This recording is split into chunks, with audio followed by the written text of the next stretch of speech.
Please welcome from the University of Surrey, Professor Jim Al-Khalili.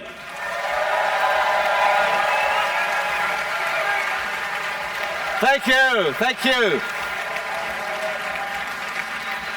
Thank you. Who's had a good time this weekend? Who's staying for the Chemical Brothers?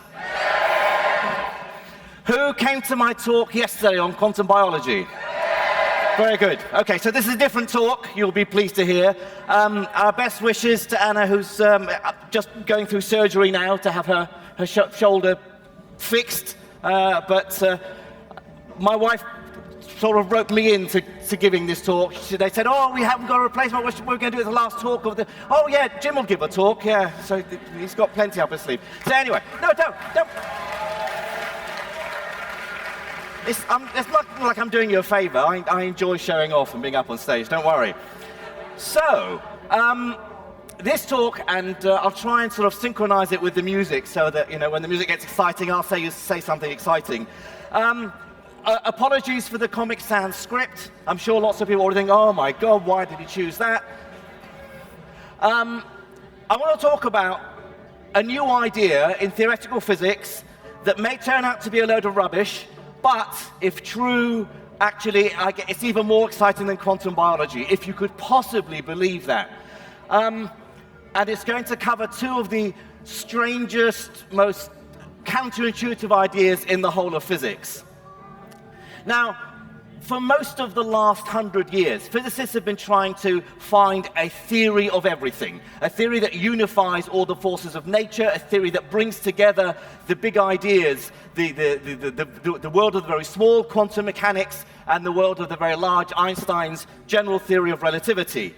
And there are various candidates that may or may not turn out to be the right theory. So this is my way of depicting the struggle between string theory, which tries to unify the forces of nature, and something called loop quantum gravity, which basically tries to have a quantum description of space and time itself, the fabric of reality. They come at this idea, the theory of everything, from two different directions, and we don't know which one is the correct theory yet, and maybe both are wrong. So what I want to tell you about in the next half hour or so is a new idea that isn't string theory or loop quantum gravity. Now, most famous equation in physics, E equals mc squared. You, as a well, you know, very intelligent audience, you'll all know what that means. Einstein's special theory of relativity, energy equals mass times the speed of light squared. That's actually quite boring. A much more interesting equation that I want to tell you about is ER equals EPR. Now, if you know your algebra, you can go, okay, well, so I've got an E there and an E there, they cancel. Got an R cancels with the R, and I'm left with 1 equals P, which would be much more boring than E equals mc squared, right? But that's not what I mean by ER equals EPR, because this is not an algebraic equation. The letters here aren't variables, mathematical quantities. They are initials of scientists. And no prizes for guessing that the E stands for Einstein. So one of the main reasons why this new idea is so exciting is because it relies on two ideas that Einstein developed back in 1935 that may turn out to be related in a way that no one realized. Certainly Einstein never realized it. He published two papers in 1935, just a few weeks apart. The first one was about quantum mechanics. Einstein famously wasn't happy with aspects of quantum mechanics, despite him being such a revolutionary scientist, giving us, you know, time is the fourth dimension, the theory of relativity, time slows down, and all, you know, black holes, cosmology. Most of what we know about cosmology goes back to Einstein's theory of general relativity, but quantum mechanics he was rather unhappy about. So he published his paper with two other collaborators, Podolsky and Rosen, which I will talk about in a minute, where he criticizes quantum mechanics and says, look, it can't be right, and here's an idea that proves there's some problem with quantum mechanics. That was published in May 1935. On July the 1st of that same year, he published another paper with one of those co-authors, Nathan Rosen, on general relativity. So now he was talking about a problem he had with his own theory. His general theory of relativity, the theory that tells us how space and time is warped and bent by mass and energy, that theory led to the prediction of the existence of black holes. And those of you who were listening to René's talk just now, you'll have heard a lot about black holes and how they form and what their properties are.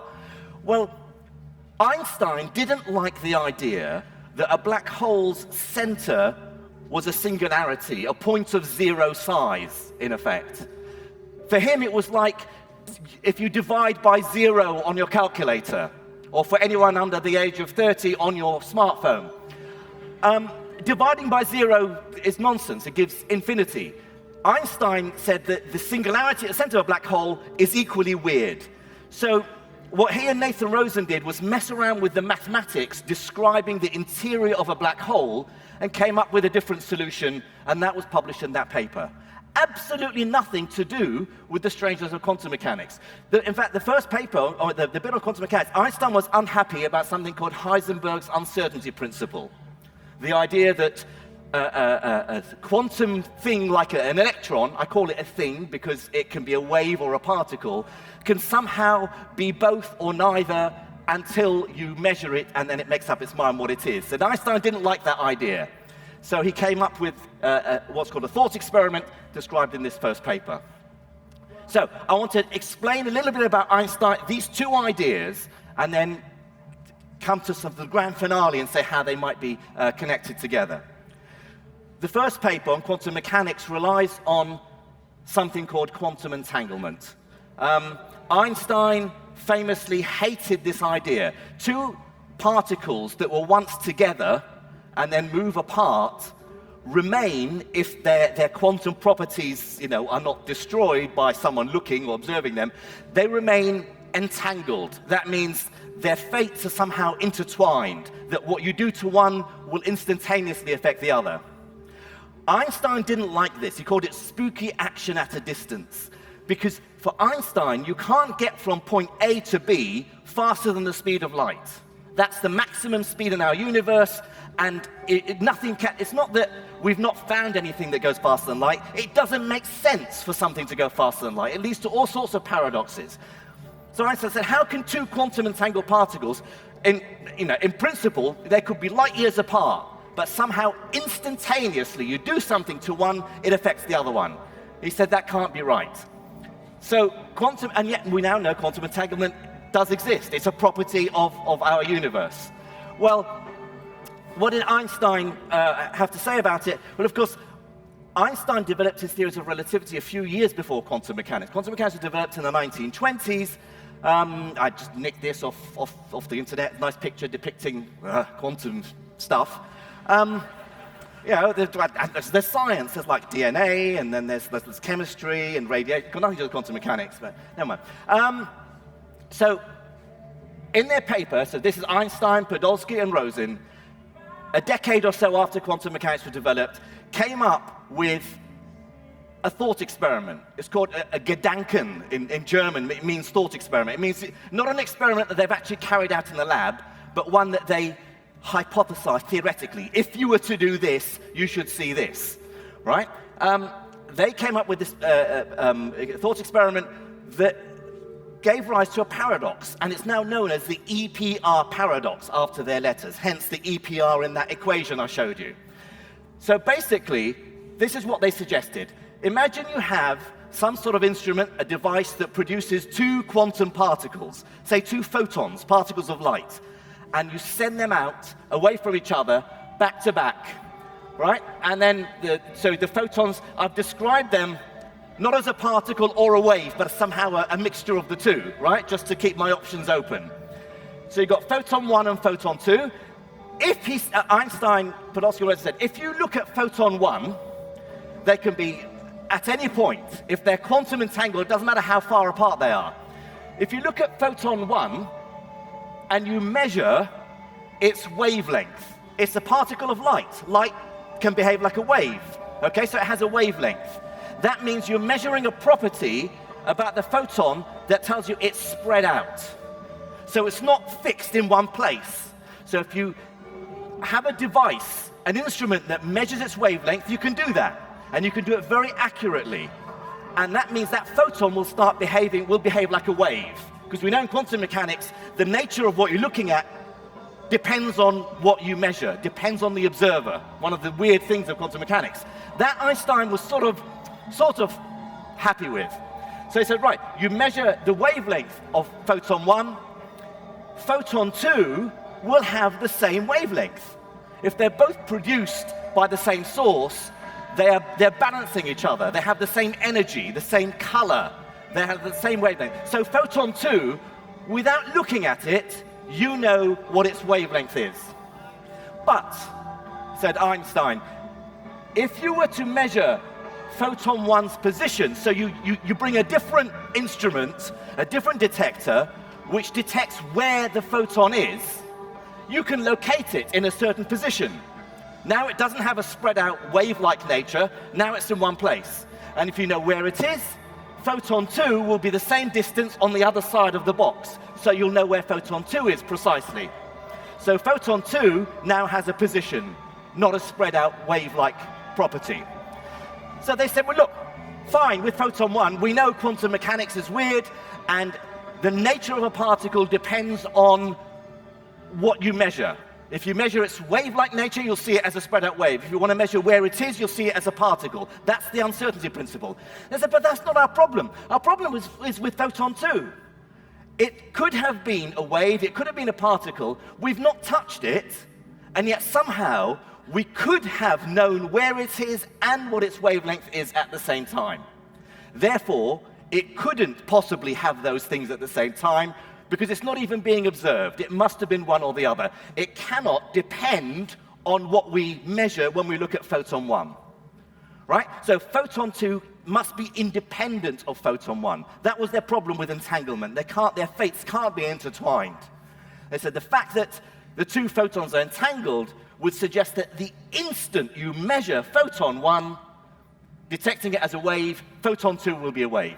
You measure photon 1 as a particle, you see it as a particle, the other side of the galaxy, photon 2 will behave like a particle as well. This is nonsense. Somehow there must be instantaneous communication between the two.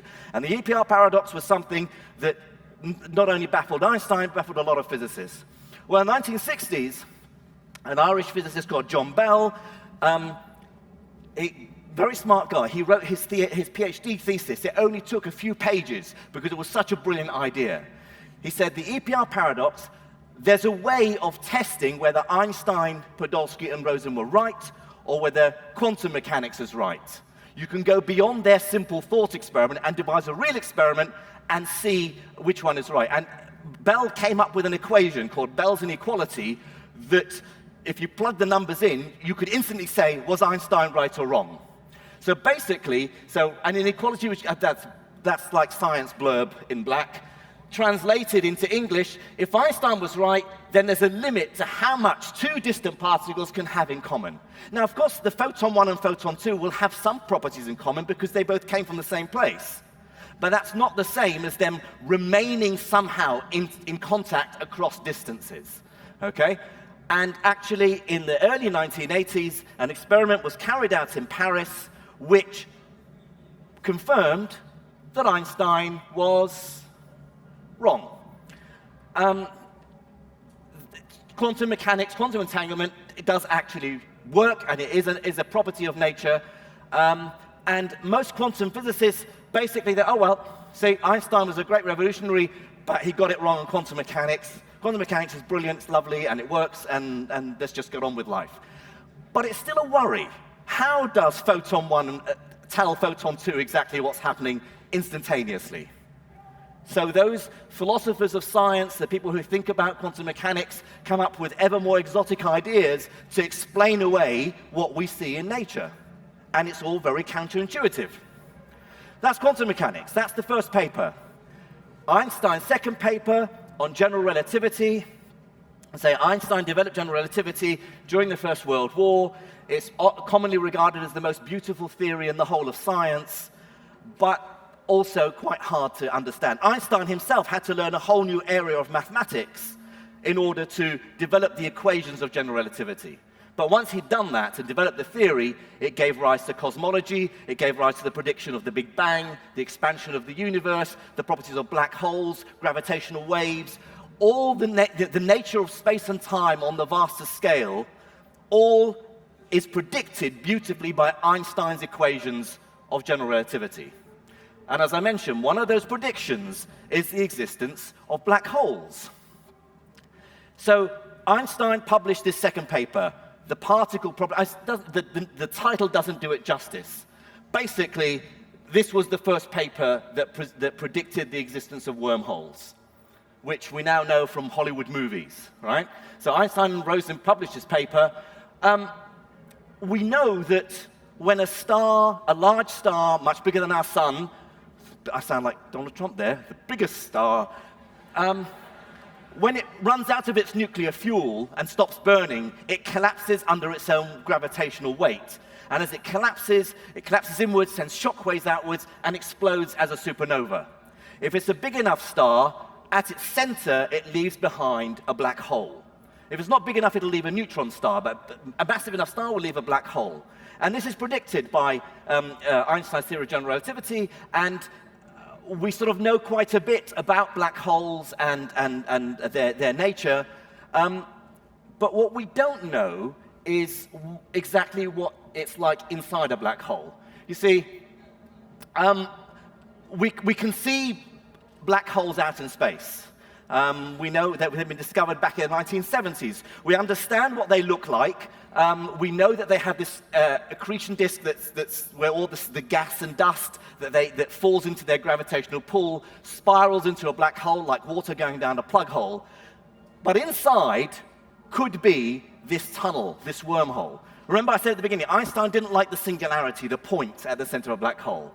And what he said was, it's possible that a black hole is a bridge, a tunnel to somewhere else. That became known as the Einstein-Rosen bridge. Today we would call it a wormhole. Back then it's named after Einstein and Rosen, the ER in that equation. Now, no one's been inside a black hole, right? We've not sent any probes to a black hole, and even if we did and they fell in, they wouldn't be able to send us a message back out again and tell us what it's like. It hasn't stopped Hollywood from utilizing the whole idea of wormholes as means of getting across the universe as a shortcut. But the basic idea of an Einstein-Rosen bridge or a wormhole is that it does provide this shortcut through space. So if you imagine we live in a galaxy A, the Milky Way galaxy, and imagine sometime in the distant future when we have interstellar travel and we want to get to galaxy B, then you'd imagine that the shortest route is a straight line through space. But of course, Einstein says that space, or space-time more correctly, can be curved, can be warped by gravity. So imagine if space could be bent over and folded over. Suddenly, A and B are a lot closer together if you take that shortcut tunnel out of the universe. So what I've done here is I said the universe, I've collapsed our, forget time because it just gets too messy to think about.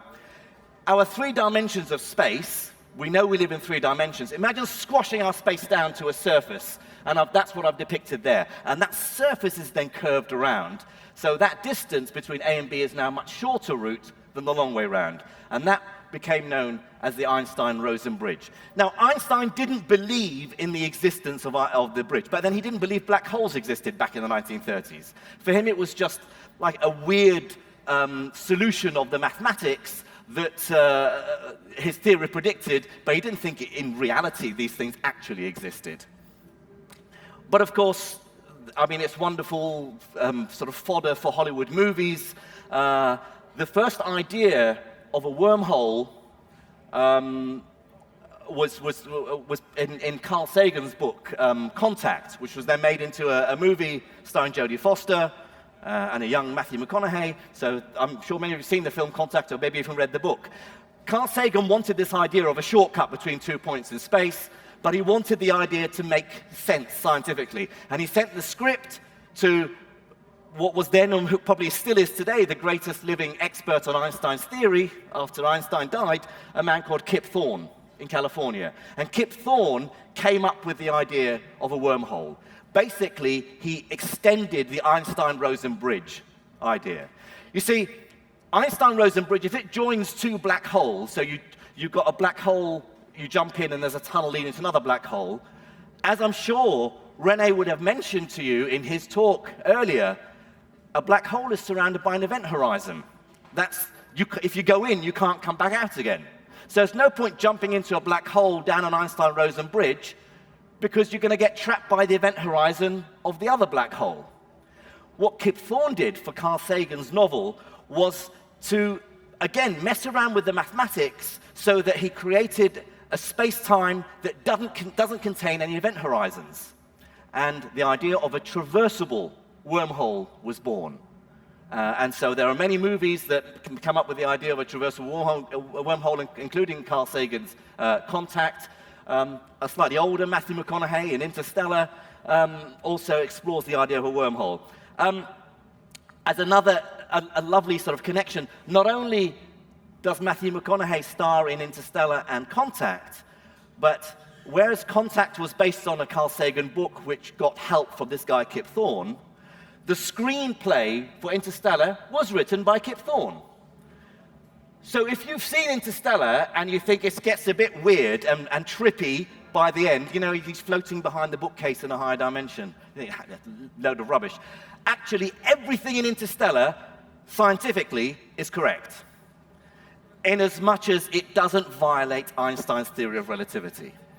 Okay, so when I say correct, I mean Einstein's theory, as far as we know, is the correct description of space and time, and it predicts everything that we see in the film Interstellar. By the way, Kip Thorne won the Nobel Prize last year for his part in the discovery of gravitational waves. So, you know, quite a big shot. So we have the idea of a wormhole, or the Einstein-Rosen bridge, that joins two distant points in space-time. In 2013, two physicists in the States published a paper, Maldacena and Susskind, both hugely influential guys. They know what they're talking about. So when they published this paper, Cool Horizons for Entangled Black Holes, again, the title doesn't tell you anything, right? But physicists sat up and took notice because they pulled together the two ideas that Einstein published in 1935. Let me explain what it is. So these pictures, and I'm really pleased about this, I have to show off and tell you this. These pictures were produced by the same CGI company that worked on Interstellar. They're called Double Negative, and I know the guy who runs the company. And I was producing this talk, and I'd asked him if they had anything lying about, any nice pictures, graphics, and I explained what I needed. He said, oh yeah, don't worry, we'll work on it. So they went away, and it took several weeks, and I had this fear that they were going to hit me with a bill of like, you know, 2 million quid or whatever it is that, you know, they were charging Hollywood for their films. But actually, they did it for me for free. So here's how I understand this picture that was described in this paper by these two physicists. Imagine these are two mouths of a wormhole, right? So these are not two black holes, because when you look inside, you can see light. Now, if that was a black hole, it would be black inside, right? Because no light can escape it. That's the definition of a black hole. No, these are mouths of a wormhole. So you go in one mouth, you will come out the other end. We can't, so where is the passage? Where do you go? Because you're not traveling sort of in between them. You're going out of our space. And again, the only way to really understand this is to squash our space down to 2 dimensions, so then we have a 3rd dimension to show you where the wormhole is. Right, so squash it down a bit. Okay, so now there is 2 dimensions.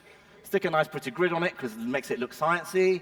And there's your wormhole joining the 2 points in space. Okay, now here, if you look at this, you think, well, actually, it'll be quicker just to go straight through space rather than go through the wormhole.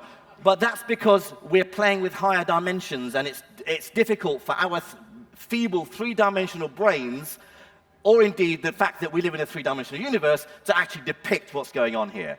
But in principle, those 2 mouths of the wormhole could be in different galaxies. and the route, the path between them, the throat of the wormhole, could be just a few meters. In fact, there are even theories that suggest that one mouth could be in our universe and another could be in a parallel universe entirely. Again, speculation. What does this have to do with entanglement? Well, let's get rid of space-time and all the stars and galaxies.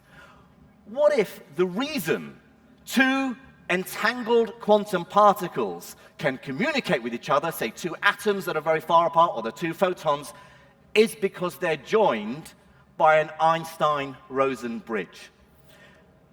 You think, oh yeah, I suppose that would work, wouldn't it? So however far apart these entangled particles get, they are still connected via this wormhole. And the theory, it has been developed, and it's still being developed today. We don't know if it's correct or not. A lot of papers are being published.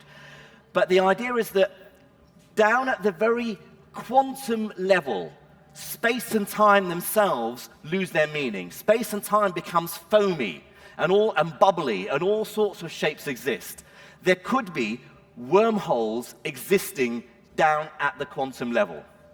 And if they do, then maybe those wormholes join particles up, so that when two quantum particles are produced, when we say they remain quantum entangled, they remain in instantaneous communication with each other, that's because they're joined by an Einstein-Rosen bridge. We don't know if wormholes exist. We don't know if this is the structure of space-time, although we have a good feeling that at some level, when you zoom down small enough, quantum mechanics will start to play its fuzzy probabilistic role. We certainly don't know if quantum entanglement is explained away by the idea of an Einstein-Rosen bridge. The maths works. And the idea, as they explain, that if you put energy if you observe one of the particles in the EPR paradox, by observing it, you're putting energy into the system and you destroy the bridge. So you kill the entanglement by the act of observation. And that all fits beautifully with quantum mechanics. So we don't know if this is the correct theory, but it appeals to me because wouldn't it be wonderful if Einstein had published these two papers just 6 weeks or so apart on entirely different areas of physics without a clue that what he was talking about was exactly the same thing? And it sort of sweeps away two mysteries in one. We explain away quantum entanglement because the quantum entangled particles are wormholes. Don't go away and say, Jim Al-Khalili said quantum entanglement is wormholes. I'm just saying it could be, and I would love it if it was true, but time will tell. Thank you very much. Thank you.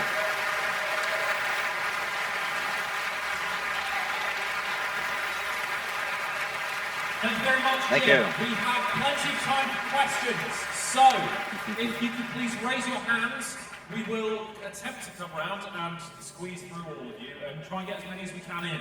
I've left lots of time for questions, so hit me. Bear with. Right. Points.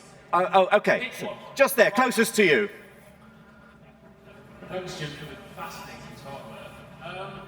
So I guess this immediately gives rise to the idea that if quantum entanglement were one particle immediately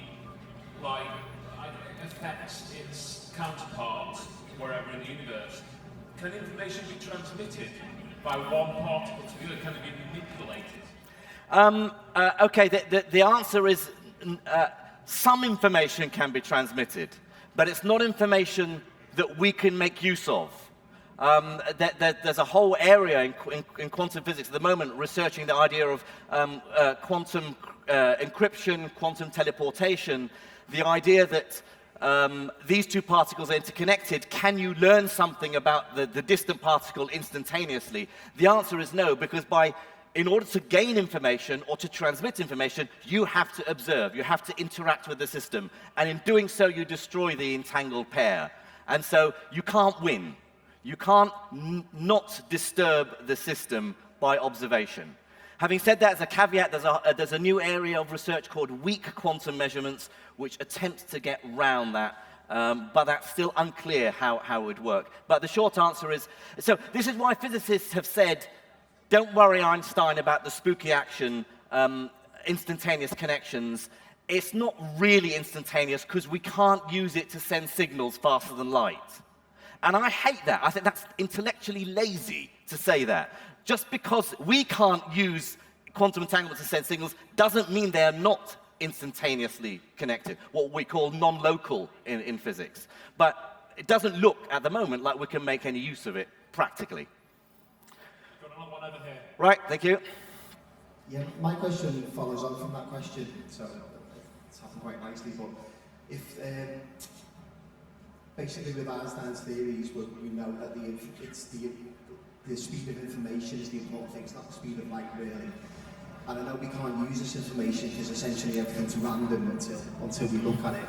But surely, does the universe know these two particles are entangled, and is that not information, even if we can't use it? And is that an advantage that this theory has over the other theories, like string theory?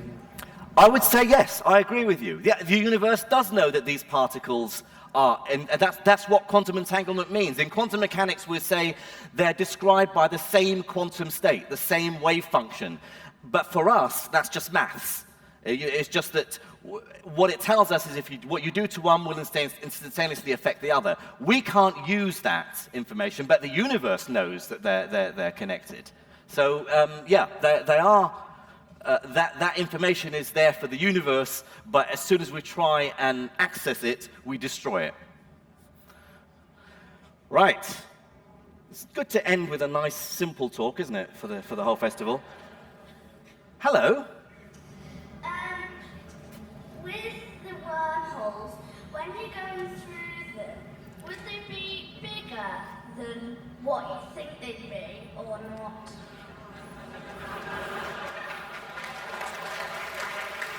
Right. So the wormhole mouth can be any size.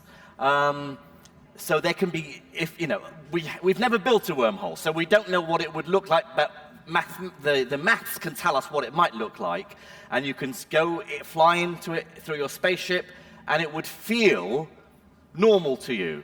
And what you'd see when you fly into it is the other end of the wormhole. So it could be short, it could be long, but because, okay, I'm trying to explain general relativity to a little girl. It's challenging. But since you asked the question, you deserve an answer, right? The fact that you have a wormhole means that space and time are warped. They're bent. That means what you see is optically weird. Even a black hole, forget wormholes, even a black hole, its gravity bends light around it. So what you see looks very different. So you might see something that looks bigger or smaller than it should be. You might see something over here when it's really over there. Because gravity is changing space and time, it changes what you see. So it might be a small black wormhole looks bigger or a large wormhole looks smaller. But I've never been in one, so I can't say for sure. In my imagination, what they look like is the way Hollywood depicts them, unfortunately. Otherwise, I'm just playing with the maths. Right, thank you. We've got one over here now. Where are you? Going back to Thank you. the photon problem. Yes. Theoretically might happen if we detected both wavelength and position of the photon at the same time. Right. What would happen if we detected the wave nature of the photon and the position of it? We can't. That's the simple answer. That was something that Werner Heisenberg, a German physicist in the 1920s, came up with, his uncertainty principle. He said, it's impossible to devise an experiment that could tell us whether the photon's in a place or spread out at the same time. It doesn't make sense. The more you try and localize where a particle is in space, the more it wants to jiggle about, the more it wants to whiz around and spread itself out. So by trying to see where it is, you will lose any information about its wavelength. But if you measure its energy, its color, if we're talking about light, a photon, and you're measuring its wavelength, that means you're measuring it as spread out, then you can know nothing about where it is. So there's all lots of jokes about Heisenberg's uncertainty principle, but it's true. If we cannot devise an experiment. It's not because we're not clever enough or that our instruments are too clumsy. It simply defies logic at the quantum level to be able to do both those measurements at the same time. We can know one or the other, or we can know both roughly. So we can roughly know where the photon is and have a rough idea what its color is, what its wavelength is, but we can't know both precisely. The more you learn about one, the more you have to sacrifice information about the other. Right, can I guide it by you? Yeah. Be guided by you where the questions are. Okay, so I've got a question about wormholes and causality. So you've got two wormhole entrances that are far enough apart, they're like space-like separated in special relativity. Doesn't that mean that if someone's going at the right speed, the right direction, they'll be able to see someone coming out of the wormhole before they see them going in? What's your hot take on that?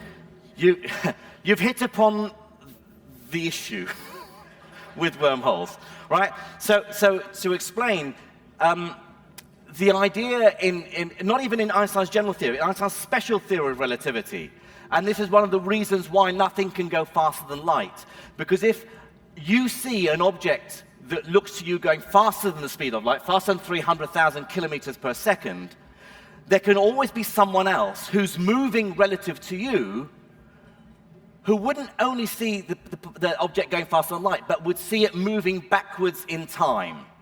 And that can't be possible. Because for something to move backwards in time, it means cause and effect get switched over. So, imagine someone firing a gun and shooting someone else. That's a violent example. I don't know why I always use it.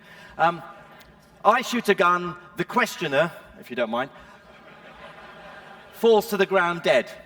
Now, if that bullet traveled from the gun to the victim faster than light, there could be someone else flying past us in a spaceship who would see the victim fall to the ground before I'd even fired the gun. Which in principle means they could see, oh dear, he's been shot. Let's go and take the gun off Jim. And they could take the gun off me before I fired it, but somehow he's already been shot. So it just doesn't make sense. So that's one of the reasons why nothing can go faster than light. But with a wormhole, it's joining 2 points in space instantaneously, and it leads to the same issue. So absolutely, it is possible. See, what I didn't explain, thank you.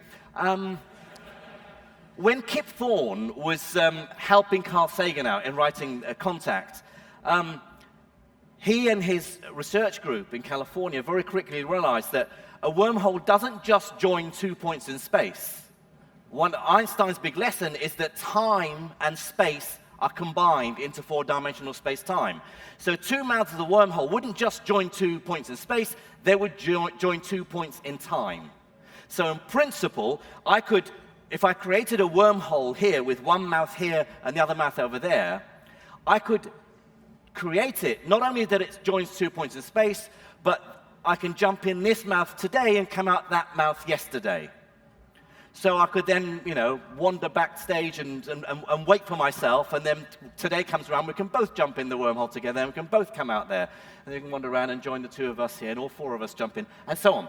Just doesn't make sense. So as soon as you have a wormhole that joins two distant points in space, you're left with this issue that it leads to time travel paradoxes. And that's one of the reasons why we think there must be something else.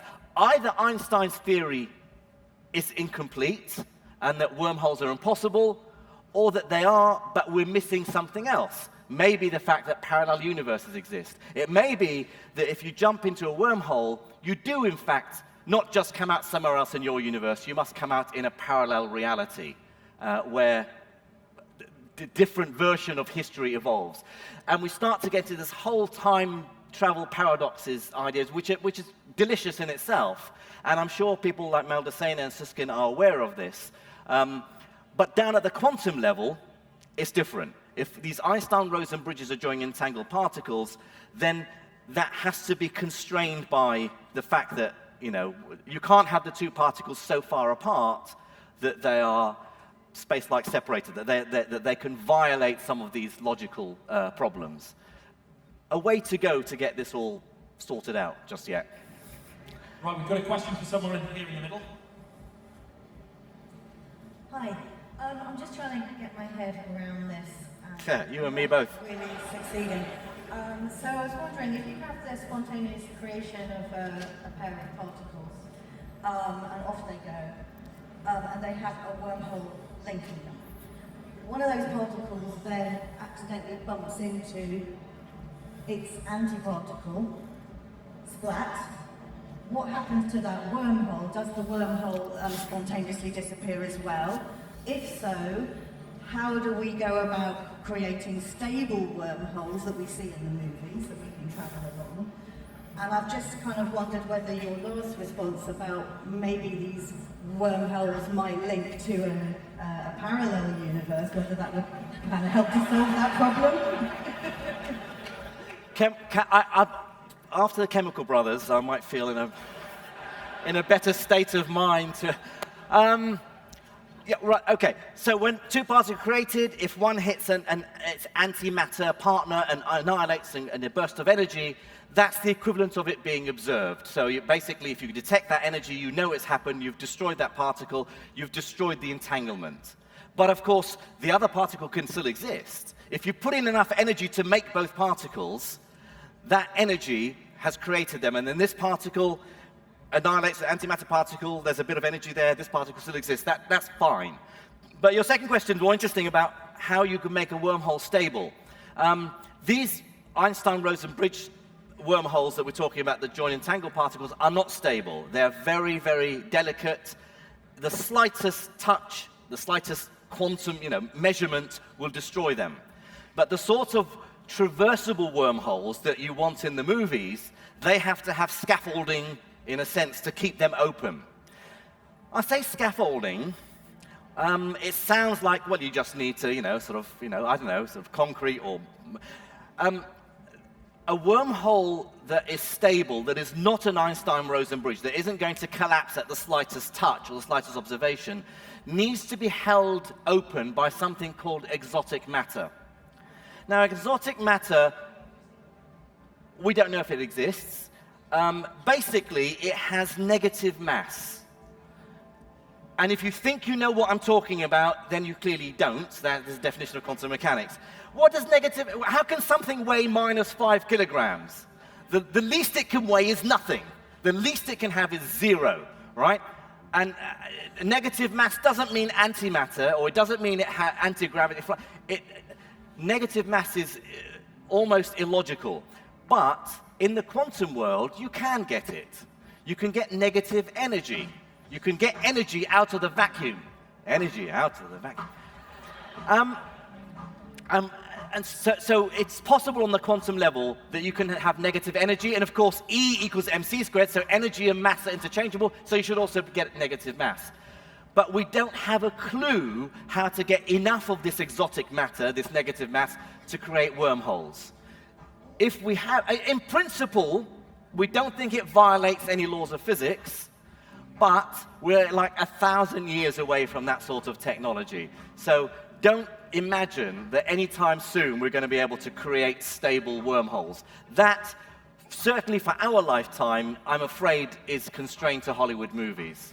But at least there's that possibility. Back here. Hi, I was just wondering if ER equals EPR and that turns out to be true. How close does that go to a theory of everything? What does it miss out of a theory of everything? And in terms of the time paradox of traversing wormholes, would an extra temporal dimension within the wormhole itself? In terms of time and space dimensions inside the wormhole, it's fine. The mathematics is okay. So wormholes, forget the quantum wormholes that might explain entanglement. The notion of a wormhole during 2 points, the geometry, the mathematics satisfies Einstein's theory of relativity. It's just that we don't know if they're real things. Now, Einstein didn't even think black holes were real. He was proven wrong. The black holes do exist out in space, but we don't know what is inside them. We don't know if wormholes are real. There may be a lot of physics that we have yet to understand. But in terms of how far it takes us towards the theory of everything, we simply don't know. There's a whole community of theoretical physicists since the mid-1980s that have been working on superstring theory. And they will argue blind, almost like another religion, that their version of a theory of everything is the right way to go. You've got another camp doing loop quantum gravity, and they will take the mick out of string theorists and say they're just complete, they're idiots, they don't know what they're talking about. So when you get to this speculative sort of edge of understanding in theoretical physics, it's almost an article of faith, or which camp you belong to, which team you support.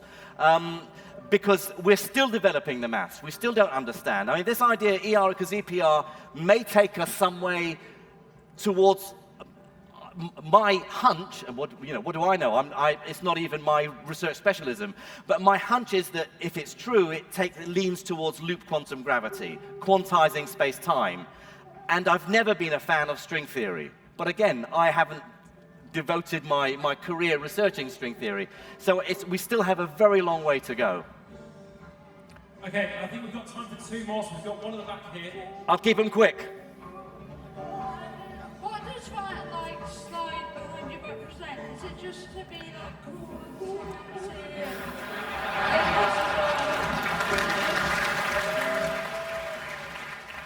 Yeah.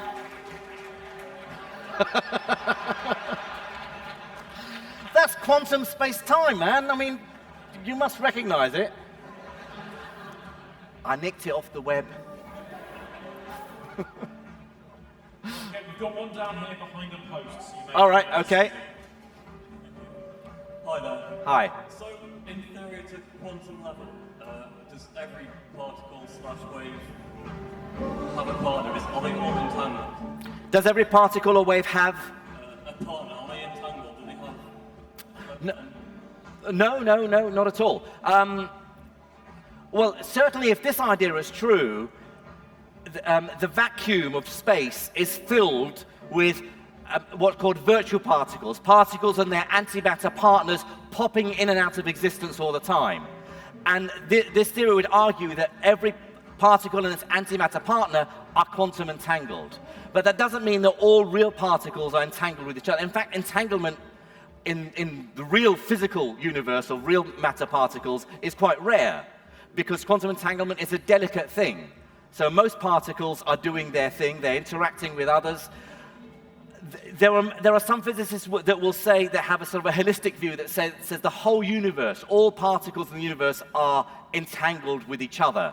But that doesn't really take us anywhere. We think of quantum entanglement as something quite special. But it may happen all the time in the vacuum between virtual particles. Again, in some sense, it depends on who you talk to and how they define entanglement. And in another sense, it's probably too early to say too much about it. But time will tell again. Right, I think we've run out of time, and it's time for some music, because this is the end of the physics lectures. Thank you very much.